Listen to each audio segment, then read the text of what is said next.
Well, we are in the final lap here at the Cape Town International Convention Center. It's crunch time.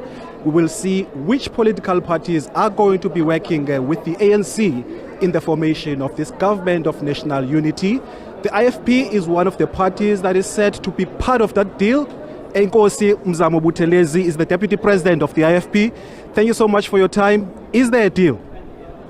I wouldn't say there is a deal. I would say there is an agreement that government must be formed, and we have started the process now as we're going to vote for the speaker.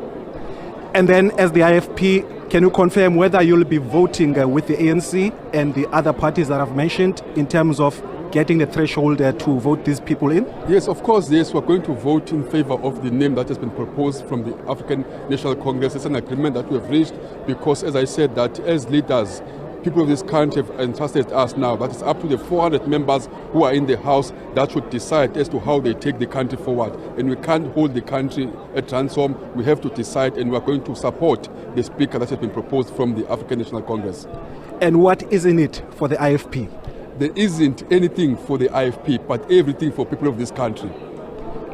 I am sure that maybe you will be eyeing probably some positions within the legislature or within cabinet or within portfolio committee. Not necessarily. The IFP is not eyeing anything. We are into this for, as per our constitution, the IFP exists to serve people of this country in the spirit of Ubuntu. So the IFP did not get into these discussions or this arrangement just because of what is in for us as the IFP. But we have come to become part of this process because we want to take our country forward, want services to be served to our people. So the IFP has nothing that is put forward as a non-negotiable in terms of our approach, because it's not about the IFP per se, but it's about people of this country that must be served. So the IFP is very clear. 6 other political parties are crying foul play in terms of that the ANC did not consult with them sufficiently. Do you think there is room for the other parties to be included in this government of national unity? I don't think I'll be spokesperson for those parties, but what I know for a fact that some of them are not telling the truth. They've been invited. Actually, they told the ANC to go and jump into the highest cliff. So now that they see that the process is going forward, they regret. Now they want to actually fabricate lies to say they've been sidelined, which is never the case. Same with us as the IFP. We have reached out to all the parties in KwaZulu-Natal, and some did not pitch up. So now they will say the IFP did not involve them. That is not true. I think those parties, they can express themselves as to how they feel. But what I know for a fact is that this process has been all-inclusive. Some even expressed before we could start that they've got nothing to do with the process, hoping that we will get frustrated and not move. Guess where we are now today?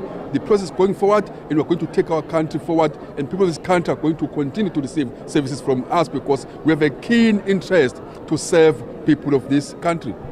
The accusation against the IFP as well as the ANC is that you are sellouts because you are working with parties like the DA and the Freedom Front Plus. Are you feeling comfortable about working with the DA and the Freedom Front Plus? The IFP is feeling comfortable with every party that has the interest to serve people of this country. The allegations that we are sellouts and all that is nonsensical and foolish, because some of these parties have actually worked with the DA in Gauteng to oust the very same ANC. So if it works for them, it's okay. If they are out in the cold, then it's not okay. I'm not entertaining those nonsensical comments. Last question. The IFP received 20 million for the elections from the Oppenheimer family. Yes. Now, it's suggested that this is an Oppenheimer deal made in Stellenbosch. What's your take on that? Again, that's a foolish statement. The IFP is never actually a part that was formed by the Oppenheimers. We received a donation, as most of the parties receive, from different people.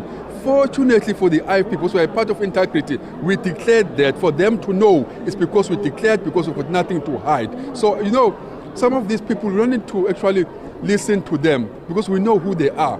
You know, leaders who have zero fear of self-contradiction, I don't think those people are serious. We shouldn't take them serious because they are just, you know, talking nonsense. All right, thank you so much. All the best. Inkosi Mzamo Buthelezi is the Deputy President of the IFP, of course, sharing us the views of the IFP in relation to this government of national unity.